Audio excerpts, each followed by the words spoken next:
అందరికీ మరణాతండి. బాగున్నారండి? మహాపరిశుద్ధుడు ప్రభు అయినటువంటి దేవుడు సదాకాలము మనకు తోడుగును మన నడిపించుగాక.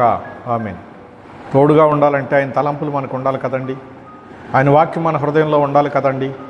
ఆయన తలంపు లేకుండా ఆయన సహాయాన్ని పొందలేము. ఆయన తోడుగా మనకు ఉండి మనల్ని ఉద్ధరించాలి అంటే మనం ఆయన వాక్యాన్ని మనసులో భద్రపరచుకోవాలి. మరి ఇప్పుడు వాక్యం ద్వారానే ప్రభును మహింపరచుకుంటూ ఆయన ఆశీర్వాదాన్ని పొందుకుందామండి. ప్రసంగి గ్రంథం 2వ అధ్యాయము 26వ వచనంలో, ఏలయనగా దైవ దృష్టికి మంచివాడుగా నుండువానికి దేవుడు జ్ఞానమును, తెలివిని, ఆనందమును అనుగ్రహించును అని వ్రాయబడి ఉన్నది. దేవుని దృష్టికి ఎలా ఉండాలంటండి, మనము మంచివారుగా ఉండాలి. కనుక మంచివారుగా ఉన్నప్పుడు మహాపరిశుద్ధుడైనటువంటి దేవుడు మనకు జ్ఞానాన్ని ఇస్తానని సెలవిస్తూ ఉన్నారు. అలాగే తెలివినిస్తానని సెలవిస్తూ ఉన్నారు. జీవితంలో ఆనందాన్ని ఇస్తానని సెలవిస్తున్నారు. ప్రియులారా, మరి ఇవి మనము ఈ లోకంలో బ్రతకడానికి అవసరమే కదండి. జ్ఞానం లేకుండా అజ్ఞానం వరే బ్రతకలేము. తెలివి లేకుండా మూర్ఖుని వలె మనము బ్రతకలేము. కనుక తెలివిని కలిగించాలంటే అది ఆయన వశమే. ప్రియులారా, గనుక దేవుని మహాకృప చేత మనము ఆయన అనుగ్రహించేటటువంటి తెలివిని అందుకోవడానికి, జ్ఞానమును అభ్యాసం చేసుకోవడానికి ప్రభు అయినటువంటి దేవుడు మనల్ని చూస్తున్నప్పుడు మనము మనలో మంచితనాన్ని ప్రభువుకు చూపించేటటువంటి వారుగా ఉండాలి. ప్రియులారా, దేవుని కృపను బట్టి నోవహు కాలంలో దేవుడు భూలోకమంతటిని చూశారు.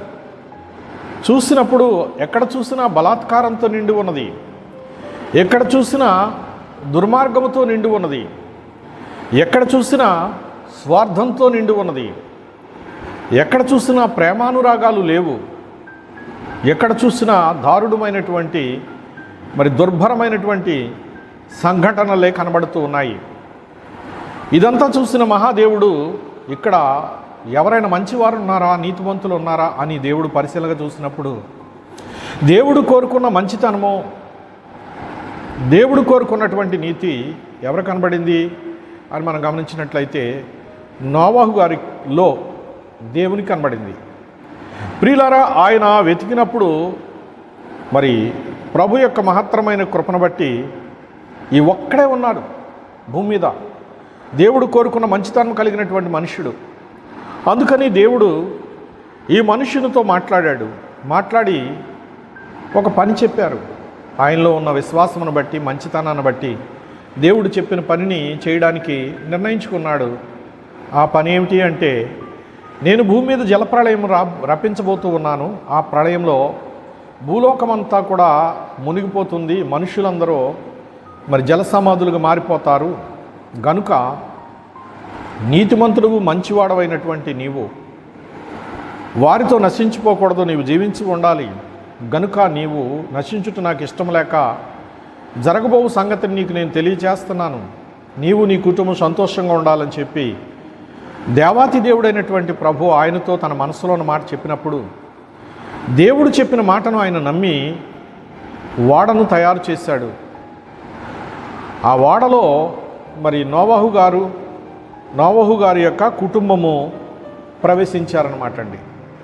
ప్రియులారా, జలప్రళయంలో అందరూ చనిపోయారు. కానీ ఈ మంచితనాన్ని బట్టి, ఆయన విశ్వాసమును బట్టి, దేవుని యొక్క మహాకృపను బట్టి, దేవుడు అనుగ్రహించినటువంటి జ్ఞానమును బట్టి, తెలివిని బట్టి ఆనందకరమైనటువంటి స్థితి నోవహు గారు కుటుంబము కలిగి ఉన్నారు. నోవహు గారు కలిగి ఉన్నారు. బయట మరణకరమైనటువంటి ఆర్తనాదాలు వినపడుతున్నప్పుడు లోపల సంతోషకరమైనటువంటి స్థితి వీరు కలిగి ఉన్నారు. ఎందుకంటే వీరి హృదయంలో దేవుని వాక్యం ఉన్నది. వీరు దేవుని మాట చప్పున నడుచుకుంటున్నారు. కనుక వీరు నిమ్మలము కలిగిన వారుగా, సంతోషము కలిగిన వారుగా ఉన్నారు, ఆనందం కలిగిన వారుగా ఉన్నారు. ప్రియులారా, దేవుని మహాకృపను బట్టి ఆ ప్రళయంలో ఈ ఒక్క కుటుంబం మాత్రమే రక్షించబడింది. ఈ కుటుంబం ద్వారా కొన్ని జీవరాశులు రక్షించబడ్డాయి. ప్రియులారా, వీరు చరిత్రలో నిలిచినటువంటి మంచి కుటుంబముగా, మంచి మనుష్యులుగా మనం వీరిని ఎంపిక చేయవచ్చును. ప్రియులారా, దేవుడే వీరి నిమిత్తమే సాక్ష్యం ఇస్తున్నారు. అలాగూ దేవుడు సాక్ష్యం ఇచ్చినట్లు మనము మన కుటుంబాలు మన జీవితం ఉండాలని నేను కోరుకుంటా ఉన్నాను. అట్టి కృప సర్వోన్నతుడుగు ప్రభువు మనందరికీ ప్రసాదించును గాక. ఆమేన్. ప్రాణప్రియుడైన ప్రభువా, అట్టి సంతోషకరమైన జీవితాన్ని అందుకునే దీవెన ప్రతి ఒక్కరికి ప్రసాదించుమని కడవరి కాలంలో యేసు ప్రభుల వారి దివ్యనామను వేడుకుంటున్నాను పరమ తండ్రి. ఆమేన్. అందరికీ మరణాతండి.